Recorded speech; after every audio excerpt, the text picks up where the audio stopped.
हाँ तो बेटा सभी को जय हिंद। जैसे कि आप जानते हैं हमने 11वीं कक्षा का जो अर्थशास्त्र विषय है उसका फर्स्ट लेसन शुरू किया था स्टैटिक्स। तो उस फर्स्ट लेसन में जो आगे का भाग है अब है बेटे सांख्यिकी का क्षेत्र। सांख्यिकी का क्षेत्र, तो जो सांख्यिकी का क्षेत्र है इसके 3 भाग होते हैं। सबसे पहला क्या है, सांख्यिकी की प्रकृति यानी कि नेचर ऑफ स्टैटिक्स। दूसरा क्या है, सांख्यिकी की विषय सामग्री, सब्जेक्ट मैटर ऑफ स्टैटिक्स। तीसरा है सांख्यिकी की सीमाएं, लिमिटेशन ऑफ स्टैटिक्स। ठीक है बेटा, तो एक एक करके अब हम ये जो तीनों टॉपिक्स हैं सांख्यिकी के क्षेत्र के, इसके बारे में पढ़ेंगे। तो सबसे पहले बेटा सांख्यिकी की प्रकृति, जो सांख्यिकी क्षेत्र का पहला जो भाग है वो क्या है, सांख्यिकी की प्रकृति। अब किसी विषय की प्रकृति क्या होती है, या तो विज्ञान होती है या फिर वो कला होती है। ठीक है, तो सांख्यिकी क्या है, इसकी प्रकृति कैसी है, उसके बारे में बात करेंगे। तो सबसे पहले बात करेंगे विज्ञान क्या होता है। विज्ञान क्या होता है, विज्ञान होता है बेटे ज्ञान का क्रमबद्ध रूप। ज्ञान का क्रमबद्ध रूप, जब नॉलेज होती है ना, नॉलेज ज्ञान होता है, जब वो सिस्टमटाइज हो जाता है तो विज्ञान बन जाता है, जिसमें कारण और प्रभाव के संबंध पाए जाते हैं। तो अर्थशास्त्र की बात करेंगे, क्या ये विज्ञान है? हाँ, अर्थशास्त्र की विज्ञान है। क्यों? क्योंकि जो हम स्टैटिक्स में हम लोग पढ़ते हैं, जो सांख्यिकी है उसका हम लोग व्यवस्थित तरीके से सिस्टमेटिक वे से अध्ययन करते हैं। कैसे? पहले जैसे आंकड़ों को इकट्ठा करते हैं, संकलन किया जाता है, आंकड़ों को संकलन कर व्यवस्थित करते हैं, फिर प्रस्तुतिकरण करते हैं, फिर एनालाइज करते हैं, फिर इंटरप्रेट करते हैं। कहने का मतलब क्या है, सांख्यिकी क्या है कि विज्ञान है। सांख्यिकी क्या है कि विज्ञान है, क्योंकि हम इसको व्यवस्थित तरीके से काम करते हैं, व्यवस्थित तरीके से पढ़ते हैं इसको। ठीक है, उसके बाद कला क्या होता है बेटे, कला। कला क्या होता है, ज्ञान का व्यवहारिक प्रयोग।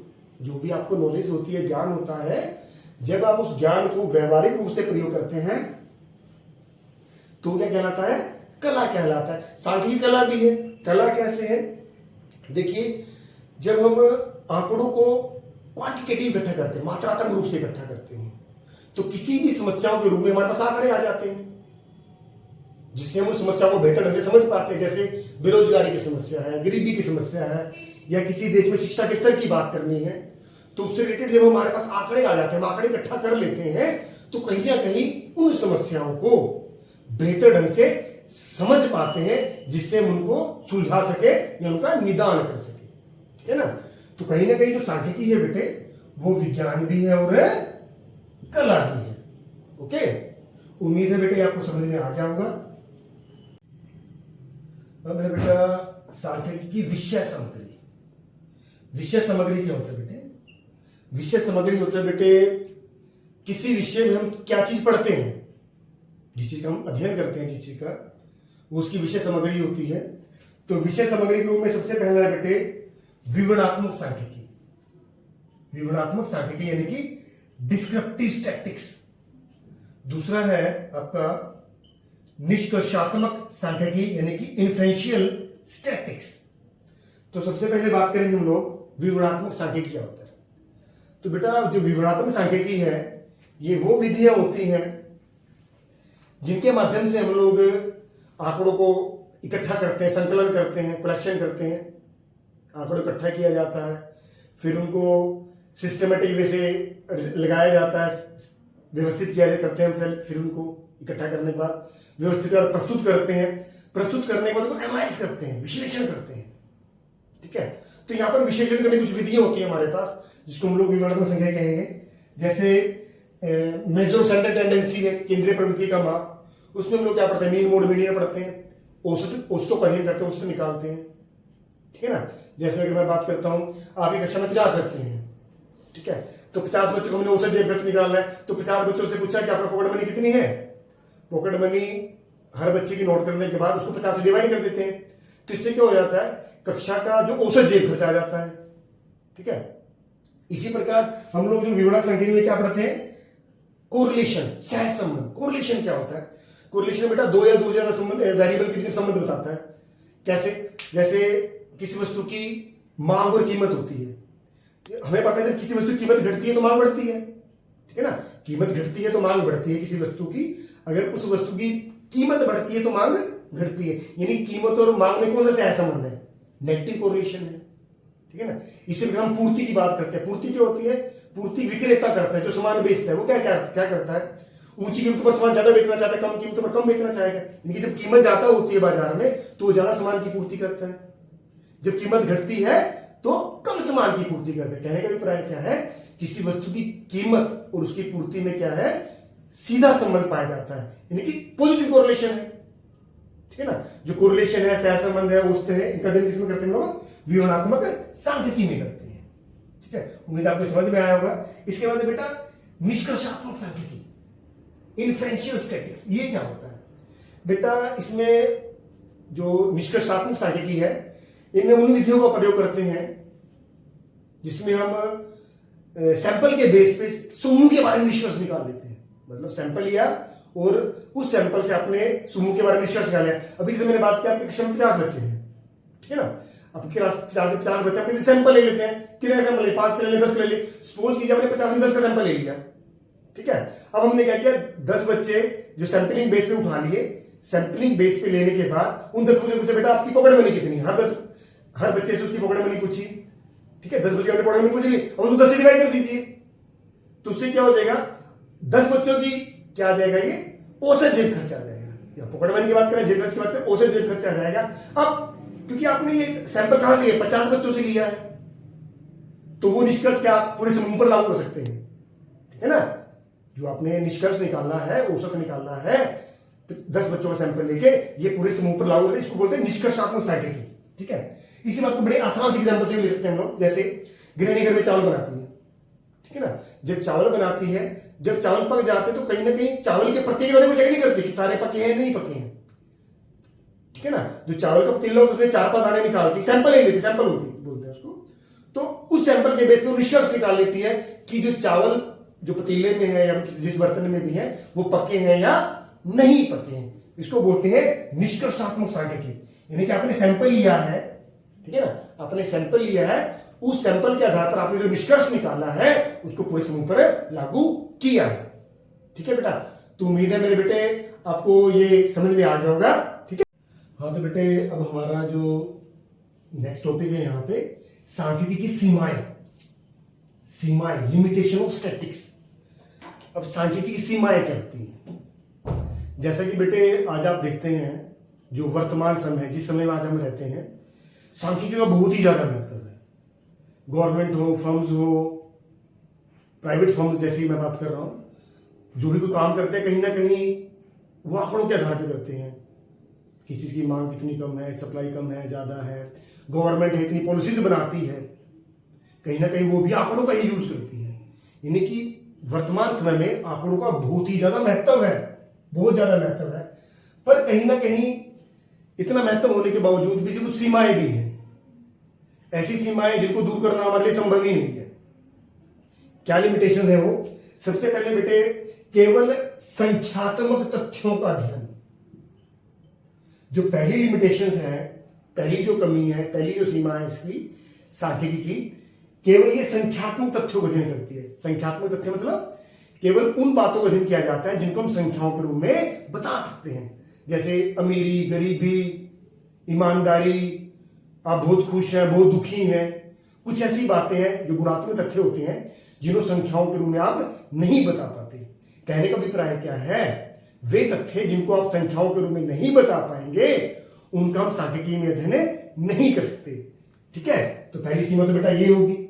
दूसरी लिमिटेशन क्या है, दूसरी लिमिटेशन है बेटा केवल समूहों का अध्ययन, केवल समूह को अध्ययन। क्यों, क्योंकि बेटा एक अकेली संख्या सांख्यिकी नहीं होती है, हम पहले भी बात कर चुके हैं, हम समूहों को अध्ययन करते हैं। जैसे भी मैं बता रहा हूं, मैं एक क्लास में 50 बच्चे, एक बच्चे खड़ा करता हूं, हाँ बेटा आपको रोज पॉकेट मनी कितनी मिलती है, कहते जी 10 रुपये मिल जाते हैं, 10 रुपये पॉकेट मनी, तो ये सांख्यिकी नहीं बनेगा। सांख्यिकी कब बनेगा, जब हम 50 के 50 बच्चों से पूछेंगे या कोई सैंपल ले लेते हैं उनमें से, उसके आधार पर 50 बच्चों के आधार के ऊपर कोई निष्कर्ष निकालते हैं कितनी एवरेज पॉकेट मनी बनती है। तो कहने का मतलब तो समूह का अध्ययन कर पाएंगे, ये दूसरी लिमिटेशन है, केवल हम समूह का अध्ययन कर पाते हैं क्योंकि एक अकेली संख्या की सांख्यिकी नहीं होती, क्योंकि एक अकेली संख्या के आधार पर हम कोई भी निष्कर्ष नहीं निकाल सकते हैं। इसलिए समूह का अध्ययन है, ये दूसरी लिमिटेशन हो गया। तीसरा क्या है, आंकड़ों में समरूपता, एक रूपता, सजातीयता होना आवश्यक है। कहने का मतलब है जिन भी आप आंकड़ों का अध्ययन करते हैं, दे शुड बी सिमिलर, समरूप होने चाहिए, एक रूप होने चाहिए, एक जैसे होने चाहिए। अगर आंकड़े सिमिलर नहीं है, एक जैसे नहीं है, तो हम उनका अध्ययन नहीं कर पाएंगे।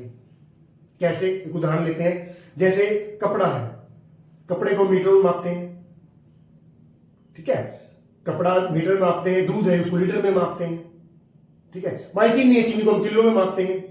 तो अगर हम इनका अध्ययन करना शुरू कर दें, तो जब हम निष्कर्ष निकालेंगे ये सिमिलर, सजाती नहीं, क्यों नहीं है, क्योंकि कपड़ा मीटर में मापा जा रहा है, दूध लीटर में मापते हैं, ठीक है ना, कपड़ा मीटर में, दूध लीटर में, चीनी किलो में है। अगर आप इनके मूल्यों का अध्ययन करेंगे तो कर पाएंगे, ठीक है ना। अगर हम वेट की बात करेंगे, वजन की बात करेंगे, साइज की बात करेंगे, तो ये आंकड़े सिमिलर नहीं है, क्योंकि एक मीटर में, एक लीटर में, किलो में है, ठीक है ना। तो समरूपता होनी चाहिए, केवल मूल्यों का अध्ययन कर पाएंगे, क्योंकि मूल्य के रूप में कर लेंगे तो क्योंकि कपड़े क्या मीटर में है, चीनी कितने किलो में है, दूध के हिसाब से लीटर में, मूल्यों का अध्ययन हो पाएगा। तो अगर आप इसके साइज, मात्रा की बात करेंगे तो आप, क्योंकि इनके आंकड़ों में एकरूपता नहीं है, क्योंकि एक मीटर में है, एक लीटर में है, दूसरा क्या है, तीसरा क्या है, उसको केजी, किलो में मापते हैं, तो अध्ययन नहीं कर पाएंगे। तो ये भी एक समस्या है कि आप उन्हीं आंकड़ों का अध्ययन कर पाते हैं जो सजातीय होते हैं, एक जैसे होते हैं। चौथा क्या है बेटा, जो परिणाम क्या है, केवल औसतन सत्य होते हैं। सांख्यिकी में जो भी आप परिणाम निकालते हैं, रिजल्ट निकालते हैं, वो पूरी तरह सत्य हो भी सकते हैं और नहीं भी। कहने का मतलब औसतन सत्य होते हैं। जैसे हम लोग प्राकृतिक विज्ञान की बात करते हैं, नेचुरल साइंस की बात करते हैं, जो उसके नियम होते हैं बिल्कुल पूर्णतः सत्य होते हैं, समय और प्रकृति के साथ नहीं बदलेंगे, ठीक है ना। पर जो स्टैटिक्स है, इसके जो परिणाम होते हैं, रिजल्ट होते हैं, वो औसतन सत्य होते हैं। जैसे अभी मैं बात करता हूं, आज कक्षा में 50 बच्चे हैं, हम औसत जेब खर्च की बात करते हैं, 50 बच्चों की हमने पॉकेट मनी लिखी, 50 से डिवाइड कर दिया, सपोज कीजिए 20 आ गया, क्या आ गया, 20 आ गया, 20 रुपए, 20 रुपीज आपकी औसत जेब खर्च है। पर जब हम देखते हैं कुछ बच्चे ऐसे हैं, उनको 20 रुपए ज्यादा मिलते हैं, कुछ को 20 से कम मिलते हैं, कुछ को कुछ भी नहीं मिलता, ठीक है ना। तो जो आप रिजल्ट निकालते हैं, कहीं ना कहीं क्या होता है, वो पूर्ण रूप से सत्य नहीं होता, वो औसतन सत्य होता है। ये लिमिटेशन होगी बेटा स्टैटिक्स की।